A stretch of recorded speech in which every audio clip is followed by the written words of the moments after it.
Okay, let's dive right into this. Welcome to the Explainer. Today, we're going to decode the awe-inspiring mechanics of the Arabic language. You know, if you've ever looked at a page of Arabic text and just wondered how such a vast, complex language actually functions without completely falling apart, well, you're in exactly the right place. We are going to explore the secret operating system of Arabic. It's a concept known as i'rab, or grammatical inflection. Here is our roadmap to linguistic thinking for today. We'll start with the richness of Arabic, see how i'rab is the soul of meaning, look at the history of preserving the tongue, cover the three types of i'rab, and finally, wrap up with building linguistic thinking. Section 1. The richness of Arabic. So, to truly understand why Arabic needs such a precise set of rules, we first have to wrap our heads around its sheer scale. We're talking about a linguistic universe here, one that's incredibly expansive and constantly generating new meaning. Just to give you an idea of this scale, consider this mind-blowing statistic.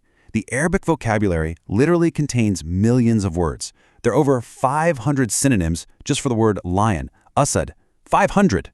And if that's not wild enough, there are more than 80 different names for honey, asal.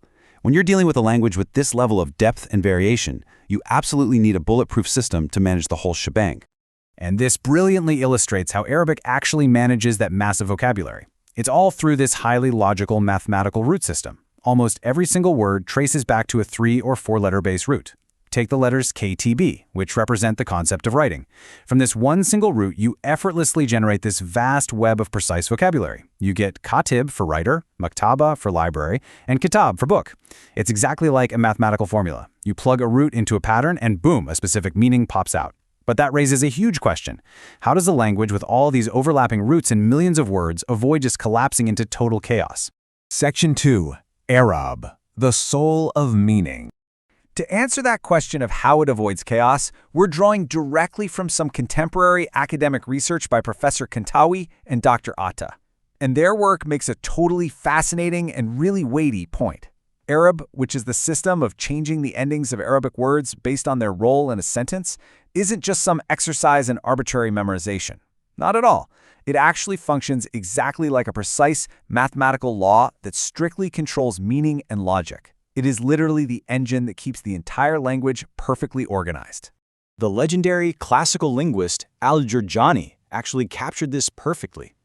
Notice his exact phrasing here. He said, "Words without i'rab are locked away from their meanings until i'rab opens them."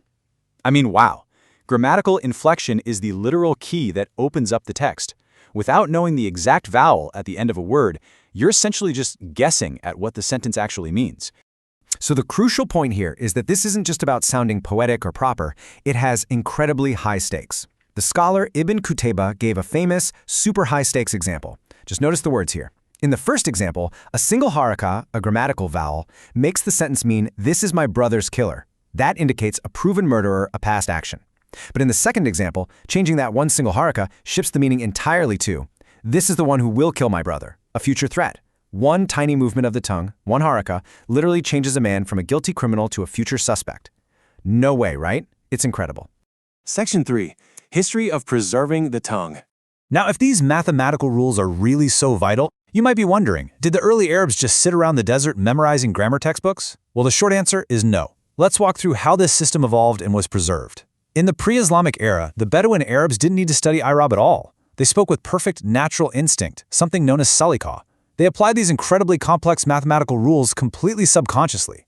But as Islam spread like wildfire, Arabs began mixing with non-Arab populations. And this cultural mixing led to the rise of what scholars called lawn, basically grammatical errors creeping into the everyday spoken language. And guys, this was a massive crisis. Mispronouncing a vowel, a haraka, in the supreme text, the Quran, could literally alter divine law. The stakes literally couldn't have been higher. So to protect the Quran from being corrupted or misunderstood, early linguists realized they had to step in. They basically reverse-engineered that pure Arabic instinct and formally codified it into the absolute rules of i'rab that we study today. Section 4. The three types of i'rab. Let's move to and see how this builds into the actual mechanics of the system. So, how does this mathematical engine physically show up in a sentence today? Well, the researchers outline 3 distinct categories that dictate exactly how these grammatical rules manifest at the ends of words. We have apparent i'rab, estimated i'rab, and local i'rab. Let's break these down real quick so you can see the logic at play. First up is aparent i'rab. This is basically the default setting. The grammatical effect is clearly visible on the page and clearly pronounced on the tongue. Take the phrase al-haqqu muntasiron, meaning the truth is victorious. Here, the vowels at the end of the words are clearly spoken. The math is fully visible, right out in the open. Second is estimated Arab. Now, you have to remember, Arabic highly values phonetic elegance. It's supposed to sound beautiful. So sometimes, forcing a vowel at the end of a word makes it physically heavy or just clumsy to pronounce. Take the name Musa, Moses. The grammatical vowel is mathematically required to be there, but it's estimated or hidden just for the sake of keeping the spoken language smooth and elegant. The math is still running quietly in the background, it's just out of sight. And the third type is local i'rab. Arabic has certain words that are structurally rigid. They never ever change their outward appearance. Take the word hada, which means this. It's always going to look exactly like hada. But when it steps into a sentence, it occupies a grammatical slot or local position, like a subject or an object. It basically acts as a placeholder, fulfilling the mathematical requirement, even if its outward outfit never changes. Section 5. Building Linguistic Thinking. Okay, so understanding these three types gives us the framework. But how do we actually use this to understand Arabic better today? Well, this brings us to a major point raised in the academic research. There is a terrible trap in modern education. We so often teach and learn Arabic grammar as if it's a dead, disconnected chemistry equation. Students just sit there, utterly frustrated, forced to memorize these dry rules for exams without ever realizing that Arab is actually meant to be a dynamic tool for extracting meaning from a text. It's not about memorizing the rule, it's about discovering what the rule reveals. To fix this, the researchers propose a highly practical, logical sequence to empower learners, completely flipping how Arabic is normally taught. Step 1. Identify the type of word. Is it a noun, a verb, or a particle? Step 2. Look at the structural connections. Like if you spot a verb, logically there's got to be a subject nearby. And finally, step 3, which is absolutely the most critical, determine the grammatical rule based on the meaning of the sentence. Meaning comes first and the rule follows, not the other way around. This sequence allows you to parse full paragraphs and truly comprehend what the author is telling you. It turns the math back into active, vibrant communication. So, what should you take away from all this? Well, Arabic grammar is definitely not just an arbitrary hurdle or some ancient headache. It is the brilliant, mathematical soul of the language's meaning. It was born from natural instinct and carefully preserved to protect the absolute clarity of communication.